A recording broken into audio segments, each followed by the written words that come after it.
ఖాళీ ఫోన్ అమర్కి దొరకడంతో మంగళ పదే పదే ఖాళీకి ఫోన్ చేస్తూ ఉంటే అది ఎవరి ఫోనో తెలుసుకోవడం కోసం అని చెప్పి అమర్ ఫోన్ లిఫ్ట్ చేసి స్పీకర్ ఆన్ చేస్తాడు. ఇక ఖాళీ ఫోన్ లిఫ్ట్ చేస్తాడు అనుకొని మంగళ, రే నేనటి నుండి ఎక్కడికి వెళ్ళిపోయావురా, ఎన్నిసార్లు ఫోన్ చేయాలి, తాగి ఎక్కడ పడిపోయావని చెప్పి మంగళ మండిపడుతూ ఉంటుంది. ఇక మంగళ వాయిస్ని గుర్తుపట్టిన అమర్ ఒక్కసారిగా షాక్తో మంగళ గారు అని చెప్పి అంటూ ఉంటాడు. ఇక దాంతో మంగళ, ఇదేంది అమరేంద్ర ఎత్తిండు అని చెప్పి టెన్షన్ పడుతూ, అమరేంద్ర గారు మీరా, నా తమ్ముడు ఖాళీ ఫోన్ మీ దగ్గరే ఉందేంటి అంటే వాడు కూడా మీ దగ్గరే ఉన్నాడా అని చెప్పి మంగళ అంటూ ఉంటుంది. లేదు లేదు, ఖాళీ ఇక్కడ లేడు, మేము రణవీర్ ఇంట్లో ఉన్నాము, అయినా రణవీర్ ఇంట్లో ఖాళీ ఫోన్ దొరకడం ఏంటి, అసలు ఖాళీకి రణవీర్కి పరిచయం ఏంటి అని చెప్పి అమర్ షాక్ అవుతూ ఉంటాడు. ఏమో సార్, నాకు అదంతా తెలీదు, ఖాళీ నిన్ననంగా ఇంట్లో నుండి వెళ్ళిపోయాడు, ఎక్కడికి వెళ్ళాడో తెలీదు, అందుకే కంగారు పడి వాడికి ఫోన్ చేశాను, వాడికి ఫోన్ చేస్తే మీరు లిఫ్ట్ చేశారు, రణవీర్ ఇంటికి నా తమ్ముడు ఎందుకు వెళ్ళాడో నాకు తెలియదు సార్ అని చెప్పి మంగళ అంటూ ఉంటుంది. మీకు రణవీర్ తెలుసా అని చెప్పి అమర్ అడుగుతాడు. దాంతో డైరెక్ట్గా తెలియదు కానీ బాగి 2-3 సార్లు చెప్తూ ఉంటే విన్నాను అని చెప్పి మంగళ అంటూ ఉంటుంది. సరే మంగళ గారు, ఒకసారి ఇంటికి రండి మాట్లాడుకుందామని చెప్పి అమర్ మంగళని ఇంటికి పిలుస్తాడు. అలాగే రణవీర్ దగ్గరికి వెళ్ళి, రణవీర్ నీకు ఖాళీ తెలుసా అని చెప్పి అడుగుతూ ఉంటే, ఖాళీనా, అసలు ఇంతకుముందు ఎప్పుడూ కూడా నేను ఆ పేరు వినలేదు, ఆ పేరుతో నాకు తెలిసిన వాళ్ళు ఎవరు కూడా లేరు అని చెప్పి రణవీర్ అంటూ ఉంటాడు. ఇక దాంతో ఒకసారి మీరు మా ఇంటికి రండి అని చెప్పి అమర్ రణవీర్ని కూడా ఇంటికి పిలుస్తాడు. ఇక మంగళ, మనోహరి, రణవీర్ వీళ్ళందరినీ కూడా హాల్లో కూర్చోబెట్టి, అంజు స్పృహ కోల్పోవడానికి మీ అందరినీ నేను ఇలా హాల్లో కూర్చోబెట్టి మాట్లాడడానికి సంబంధం ఉందని చెప్పి అమర్ అంటూ ఉంటాడు. ఇక ఈ మంగళ ఎందుకు వచ్చింది, రణవీర్ ఎందుకు వచ్చాడని చెప్పి మనోహరి టెన్షన్ పడుతూ ఉంటుంది. అమర్ మనోహరి వైపు చూస్తూ, మనోహరి నీ నుండి నేను తెలుసుకోవాల్సిన విషయాలు చాలా ఉన్నాయి, ముందుగా నేను నిన్ను అడగాలనుకుంటున్న ప్రశ్న, నువ్వు అసలు రణవీర్ ఇంటికి ఎందుకు వచ్చావు, వచ్చి కూడా ఆ విషయాన్ని నా దగ్గర ఎందుకు దాచిపెట్టావో, నిన్న అనామిక గారు నిన్ను అడిగారు, మేము డిన్నర్కి వెళ్తున్నామని నీకు తెలిసిన తర్వాత నువ్వెక్కడికో బయటకు వెళ్ళావని, అప్పుడు నువ్వు రణవీర్ ఇంటికి వచ్చావు, మరి ఎందుకు నేను అడిగితే రాలేదని అబద్ధం ఆడావు, అబద్ధం ఆడాల్సిన అవసరం నీకేముందని చెప్పి అమర్ ప్రశ్నిస్తూ ఉంటాడు. ఇంకొక విషయం ఏంటంటే, ఖాళీ ఫోన్ని చెక్ చేసిన తర్వాత మాకు ఒక విషయం అర్థమైంది, అతని ఫోన్లో నుండి లాస్ట్ కాల్ నీకే వెళ్ళింది, లాస్ట్ కాల్ వెళ్ళిన తర్వాత నువ్వు చాలాసార్లు ఖాళీకి ఫోన్ చేసావు, అతను లిఫ్ట్ చేయలేదు, అసలు నువ్వు ఖాళీకి అన్నిసార్లు ఫోన్ చేయాల్సినంత అవసరం ఏముంది, అంటే ఖాళీ ఎక్కడికి వెళ్ళిపోయాడో నీకు తెలుసా అని చెప్పి అమర్ అడుగుతూ ఉంటాడు. ఇక దాంతో మనోహరి, లేదమ్మర్, అసలు ఖాళీ ఎక్కడికి వెళ్ళాడో నాకు తెలియదు అని చెప్పి మనోహరి అంటూ ఉంటుంది. ఇక దాంతో అమర్ మనోహరి అంటూ గట్టిగా అరుస్తూ, దొరికిపోయిన తర్వాత కూడా అబద్ధాలు ఆడితే నాకు నచ్చదని నీకు తెలుసు కదా మనోహరి, ఇప్పటికైనా నిజాలు దాయకుండా నువ్వు ఎందుకు అలా చేయాల్సి వచ్చిందో బయట పెట్టని చెప్పి అమర్ అంటూ ఉంటాడు. ఇక అలా మనోహరి మీద అమర్ విరుచుకు పడుతూ ఉంటే బాగి మనసులో, మనోహరి నీ పాపం పండే రోజు వచ్చేసింది, ఆయనకి ఇప్పుడు నీ నిజ స్వరూపం అంతా కూడా తెలియబోతుంది అని చెప్పి ఆనందపడిపోతూ ఉంటుంది. ఇక అలా అమర్, మాట్లాడవేంటి, అలా మౌనంగా ఉంటావేంటి అంటూ మనోహరి మీద మండిపడుతూ ఉంటాడు. దాంతో మనోహరి యాక్టింగ్ మొదలుపెట్టి, అమర్ నీకు ఈ విషయం ఎలా చెప్పాలో అర్థం కావడం లేదు, చెప్తే మిస్సమ్మ కూడా బాధపడచ్చు, చాలా కాలంగా ఖాళీ నన్ను పెళ్లి చేసుకోమని వేధిస్తున్నాడు, ఒకవేళ నేను అతన్ని పెళ్లి చేసుకోకపోతే నన్ను చంపేస్తానని బ్లాక్మెయిల్ చేస్తున్నాడు అని చెప్పి మనోహరి అంటూ ఉంటుంది. మరి ఈ విషయం నాకు కానీ మిస్సమ్మకు కానీ చెప్పాలి కదా, ఎందుకు ఈ విషయం మా దగ్గర దాచిపెట్టావని చెప్పి అమర్ అంటూ ఉంటాడు. ఇక దాంతో మనోహరి, అసలే ఇంట్లో పరిస్థితులు బాగోలేదు, ఒకవేళ చెప్తే అనవసరంగా మీరు ఇబ్బంది పడతారని నేను మీతో ఆ విషయం చెప్పలేదు, నిన్న రాత్రి కూడా ఖాళీ నాకు ఫోన్ చేసి ఒకవేళ అతన్ని పెళ్లి చేసుకోవడానికి ఒప్పుకోకపోతే నన్ను చంపేస్తానని బ్లాక్మెయిల్ చేశాడు, అందుకే అతన్ని బతిమలాడటానికి చాలాసార్లు ఫోన్ చేశాను, అతను ఫోన్ లిఫ్ట్ చేయకపోవడంతో భయపడిపోయి మీరెలాగో రణవీర్ ఇంటికి డిన్నర్కి వెళ్ళారు కదా, నిన్ను హెల్ప్ అడుగుదామని చెప్పి నేను అక్కడికి వచ్చాను. కానీ నేను వచ్చేసరికి మీరు అక్కడి నుండి వెళ్ళిపోయారని చెప్పి మనోహరి కట్టు కథ అల్లుతుంది.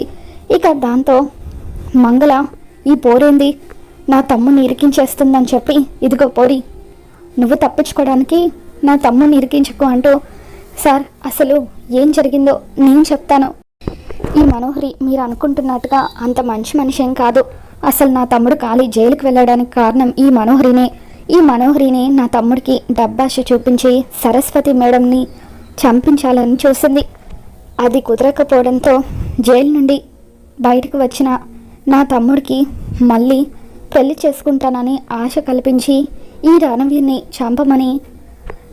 చంపితే అతన్ని పెళ్లి చేసుకుంటానని మళ్ళీ ఆశ పెట్టించిందని చెప్పి ఇప్పుడు చివరకు ఈ మనోహరిని నా తమ్ముడిని ఏదో చేసి ఉంటుందంటూ మంగళ మనోహరి నిజస్వరూపాన్ని అమర్ ముందు బయట పెడుతుంది.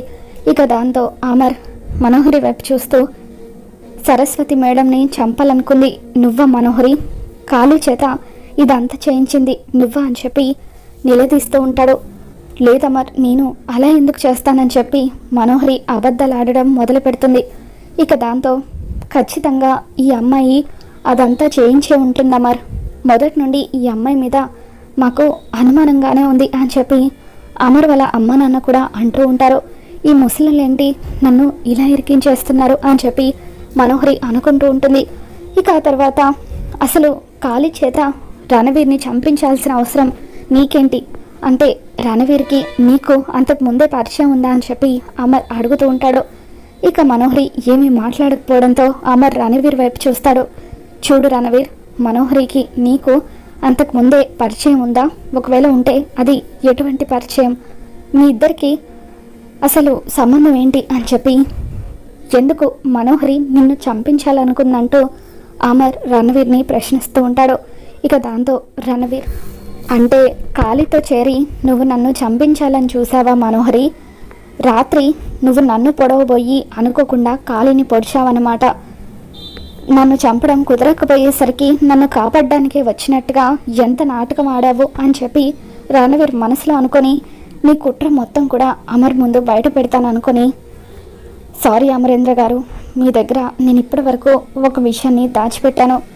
నా భార్య పేరు మనోహరి అని చెప్పాను కదా, నా భార్య మనోహరి మరెవరో కాదు, ఈ మనోహరినే అని చెప్పి ఇక రణవీర్ తన దగ్గరున్న పెళ్లి ఫోటోని అమర్కి చూపిస్తాడు.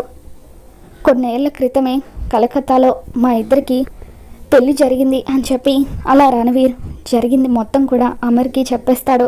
మిమ్మల్ని పెళ్లి చేసుకోవడం కోసమే మనోహరి నన్ను వదిలేసి నా పాపను అనాథాశ్రమంలో వదిలేసి హైదరాబాద్కి వచ్చేసింది. అప్పటి నుండి ఎన్నో ఏళ్ళుగా నేను మనోహరి కోసం వెతికాను. చివరకు హైదరాబాద్లో ఉందని తెలిసి ఇక్కడికి వచ్చాను. నిజం చెప్పేస్తే తను నా పాపని ఏం చేస్తుందో అన్న భయంతో ఇన్ని రోజులు ఈ నిజాన్ని మీ దగ్గర దాచిపెట్టానని చెప్పి నన్ను క్షమించండి అమరేంద్ర గారు అంటూ అమర్ కాళ్ళ మీద రణవీర్ పడతాడు.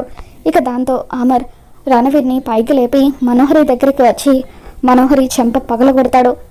రణవీర్ చెప్పేదంతా నిజమా? నీకు పెళ్ళయ్యి పాప కూడా ఉందా?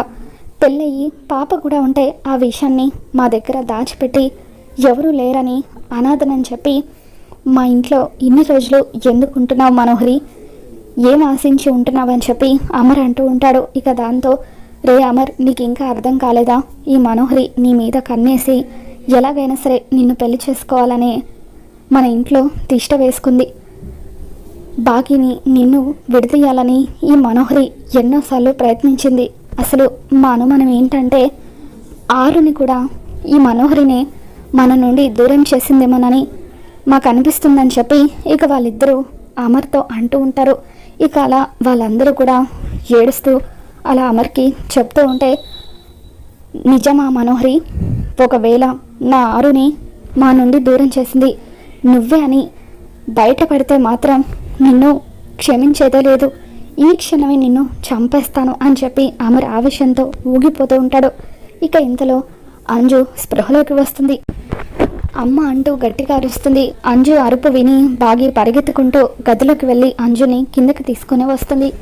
అంజు డాడీ అంటూ అమర్ని హక్ చేసుకొని, డాడీ రాత్రి మనోహరి ఆంటీ కాళీ అంకుల్ని కత్తితో పొడి చేసిందని చెప్పి నిజం చెప్పేస్తుంది. ఇక దాంతో మంగళ ఒక్కసారిగా ఏడుస్తూ, మనోహరి, నా తమ్ముడు కాళీని కత్తితో పొడిచి చంపేశావా అంటూ, ఓరి దేవుడా, ఎంత పని జరిగిపోయింది. పాములాంటి ఈ మనోహరిని అనవసరంగా నమ్మి నా తమ్ముడిని నేనే దూరం చేసుకున్నాను అని చెప్పి మంగళ ఎంతగానో ఏడుస్తూ, బాబుగారు, ఎట్టి పరిస్థితులను ఈ మనోహరిని వదలొద్దు, తనని పోలీసులకు అప్పగించండి సారు. నా తమ్ముడు ఏమయ్యాడో తెలియాలంటే ఆ మనోహరిని పోలీసులకు అప్పగించాలని చెప్పి మంగళ అంటూ ఉంటుంది. ఇక దాంతో రణవీర్, రాత్రి మనోహరి కాలిని పొడిచింది నిజమే. మనోహరి కాలిని పొడిచిన తర్వాత అతను అక్కడి నుండి పారిపోయాడు. ఎక్కడికి వెళ్ళాడో తెలీదు.